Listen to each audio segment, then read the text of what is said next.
They told me you're on your own financially. Then a week later, they handed my sister condo keys, 2 bedrooms, a lake view, a ribbon on the door. No one asked if I had rent money.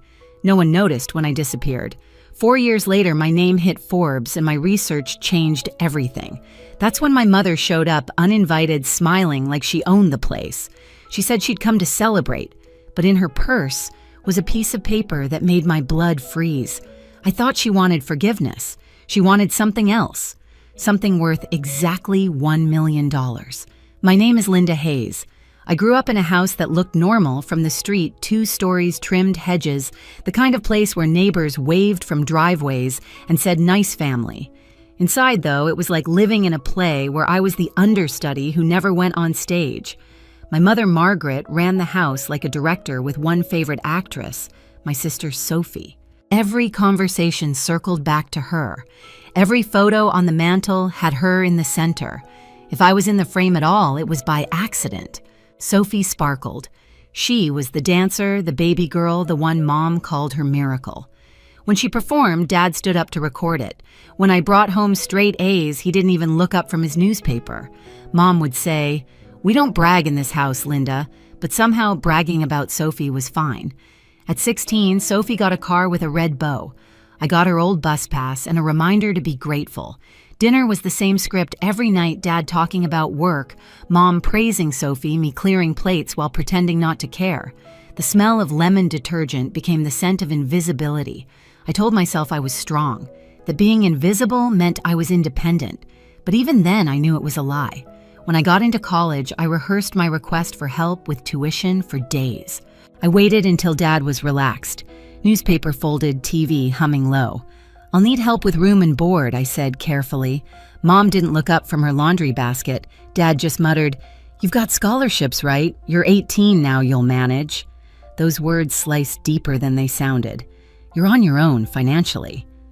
That night, I filled out loan forms under a dim lamp while Sophie slept peacefully across the hall.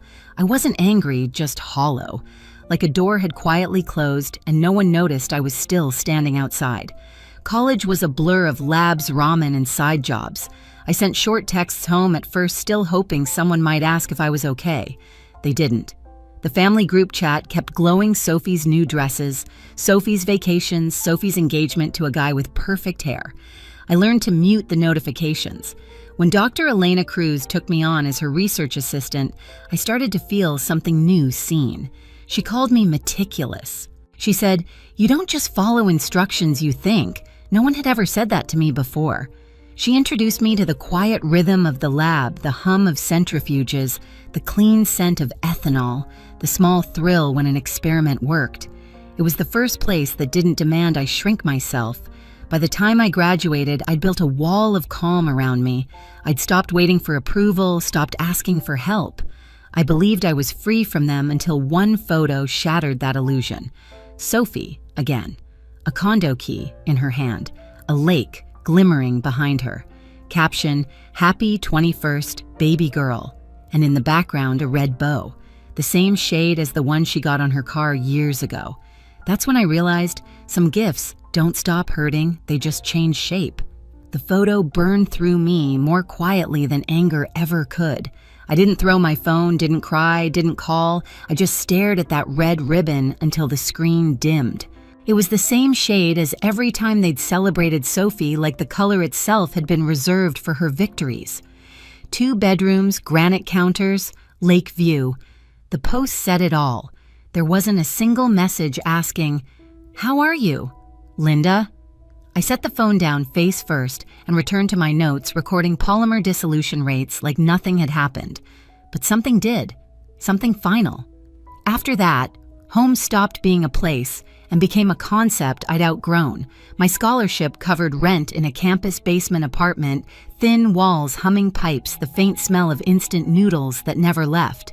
I spent nights in the lab chasing numbers instead of sleep. Dr. Cruz would check in on me, asking if I ever took a break. I'd shrug, "Breaks are expensive." She'd smile sadly, as if she knew that sentence meant more than I said. The next semester, she called me into her office.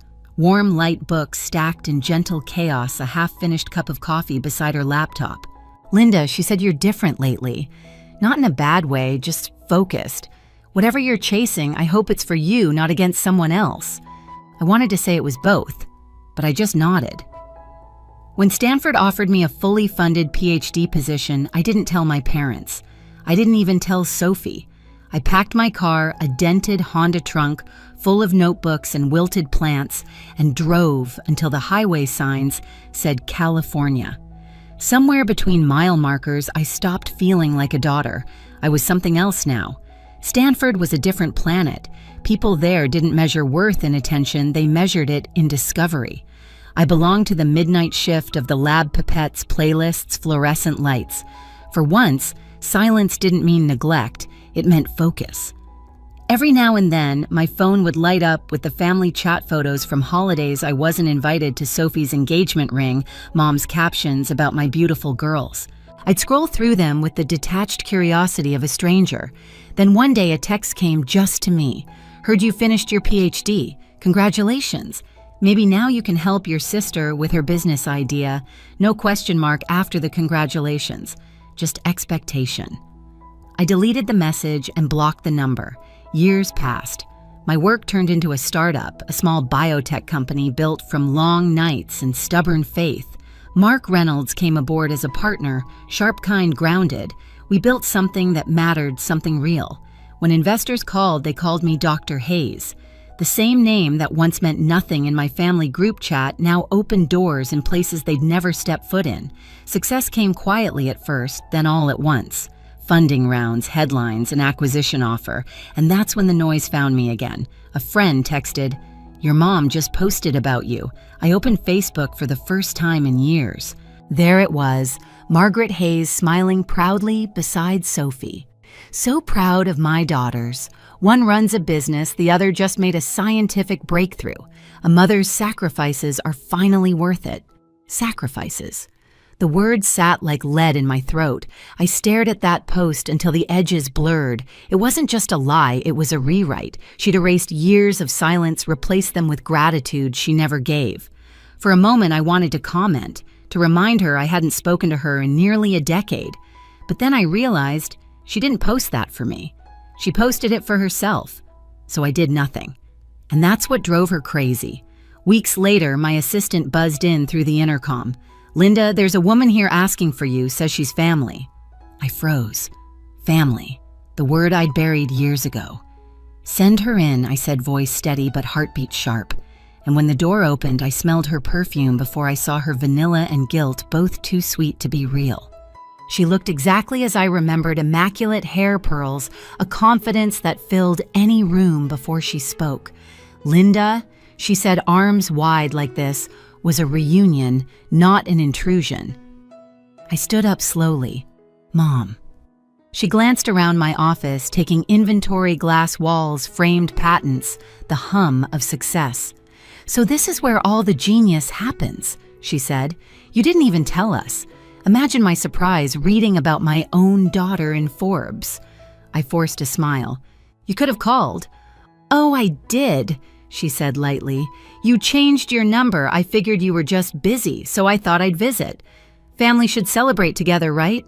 Her tone dripped honey, but her eyes were scanning my desk, searching for something. I motioned to the chair. "Sit."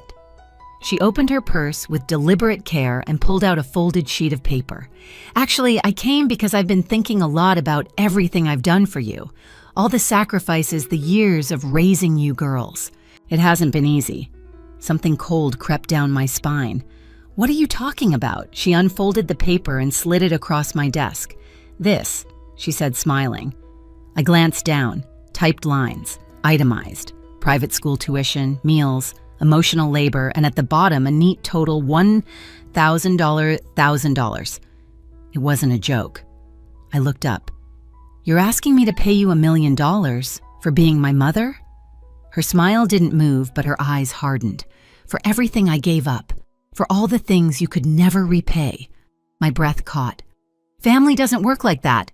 "Family?" she snapped, voice suddenly sharp. "Family doesn't abandon the woman who gave them everything." I swallowed hard.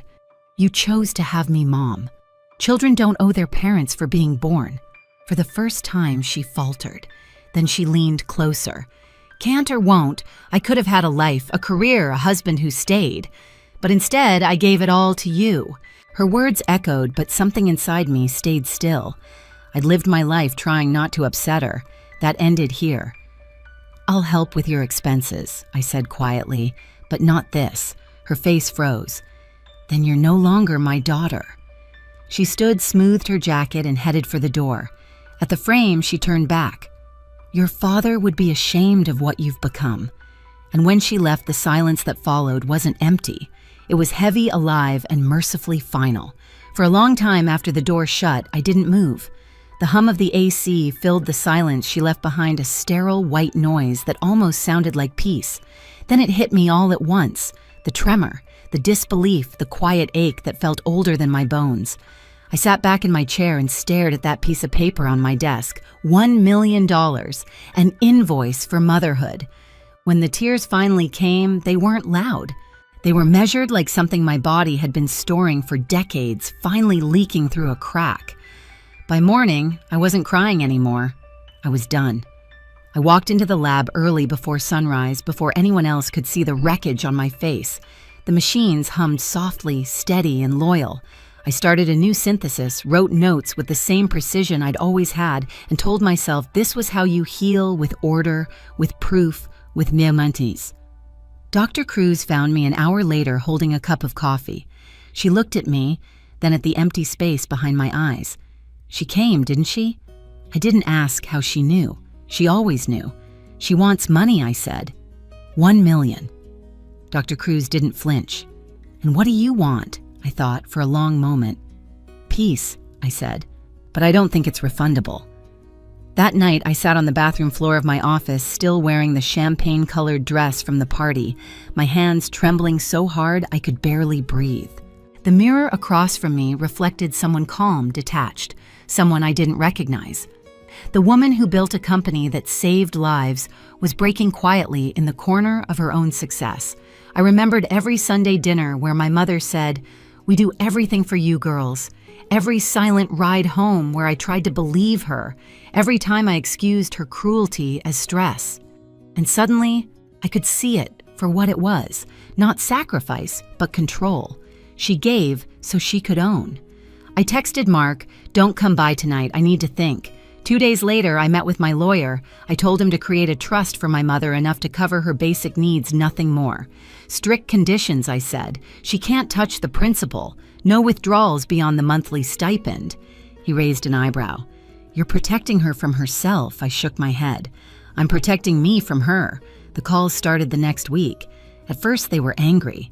"You'll regret this, Linda. You can't erase me." Then they turned pleading. "I forgive you, sweetheart. Just send the money so we can be family again." By the third round, they became threats. "Maybe the media should know how ungrateful you are." I stopped answering. Mark watched me one night sitting on the couch, my phone lighting up over and over. "You don't have to read them," he said.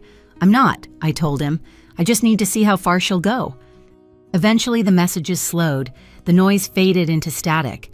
And one morning, there were no more missed calls, no new emails, just quiet. That quiet felt earned. A month later, Dr. Cruz called me into her office again. "You've been working like someone's chasing you," she said softly. "Is it over?" I nodded. "Almost." She handed me an envelope. "Then take this weekend off. Go somewhere that isn't built from adrenaline." Inside was a printed ticket to a coastal retreat, a place where the lab noise would be replaced by waves. That night, I stood by my office window, city lights reflecting off the glass like distant stars. I thought of the woman who'd raised me, how she'd mistaken fear for love and guilt for loyalty. And I thought of myself finally untethered, finally breathing in a life that wasn't borrowed. The acquisition ceremony came 3 months later. Our company had been valued at $80 million. Investors, journalists, champagne, the whole illusion of triumph. I smiled for photos, shook hands, said all the right words. No one saw the small scar beneath the perfection, the space where I'd cut off the last thread of her control. After the speeches, I stepped outside for air. The night was crisp, Pacific wind sharp enough to feel like cleansing. Mark joined me, handing me a glass of water instead of champagne. "You okay?" he asked. "I am," I said. And I meant it. But peace, I've learned, doesn't stay still for long. 8 years passed. The company thrived. We built, we healed, we lived. And then one autumn morning, driving through Seattle for a conference, I saw her again. She was sitting on a curb outside a coffee shop, a paper cup in her hand, gray hair tangled, eyes dim but unmistakable. For a second, I forgot how to breathe. The world went quiet in that dangerous way it used to. I parked, bought 2 coffees, and sat beside her. She didn't recognize me at first. Then she whispered Linda like a question she was afraid to finish. We talked for an hour, half-truths, fragments, things too fragile to name. She said she was sick. Pride had taken what the world hadn't. When I left, I arranged help through the trust. Not as a daughter repaying debt, but as a human refusing cruelty. I didn't forgive her that day, but I stopped letting her story define mine. And when I drove away, the city looked softer, like it was finally letting me go. I didn't tell anyone about that meeting for a long time. Not Mark, not Dr. Cruz. It didn't feel like a secret. It felt like closure. I didn't have to perform. The following week, I got a call from the social worker overseeing her case. They said she'd accepted the help, but refused to list me as emergency contact. I almost laughed. Even at the end, she wanted the last word. I didn't fight it. Instead, I focused on the small mercies. She was safe. She had food. She wasn't on the street. The rest was no longer my job to fix. Some nights, I'd sit on my balcony looking over the city, thinking about how peace isn't loud. It doesn't roar like revenge or crash like heartbreak. It hums steady quiet like the machines in the lab that once held my world together. Dr. Cruz retired that winter. At her farewell dinner, she took my hands and said, "You've built everything you once wished someone would build for you. Don't forget to rest inside it." I promised I would try. Mark and I grew our company slowly, carefully. We created scholarships for girls in science, kids who reminded me of myself before the silence hardened. Each time I saw one of them light up over a breakthrough, something in me softened too. One morning, a letter arrived. No return address, just my name in a shaky hand. Inside, one line on plain paper. "Thank you for the coffee." No apology, no signature. And yet, it was enough. That evening, I drove to the lake near our old neighborhood. The water was still the kind of stillness that holds its breath before dawn. I whispered a goodbye no one heard and let it sink into the ripples. Freedom didn't look like victory. It looked like calm. For the first time, I understood love doesn't always heal you. Sometimes it teaches you who you must become without it. People think closure is a conversation, some neat ending where everyone hugs and cries. It's not. It's the moment you stop waiting for the apology that will never come and you live anyway. I don't hate my mother. I don't love her either. I just wish her peace somewhere far from mine. If you've ever had to build yourself from the silence your family left behind, know this: you don't owe anyone for surviving. You don't owe them your forgiveness to stay free. Share your story in the comments. Someone out there needs to hear it. And if this story found you, stay. There's more to tell.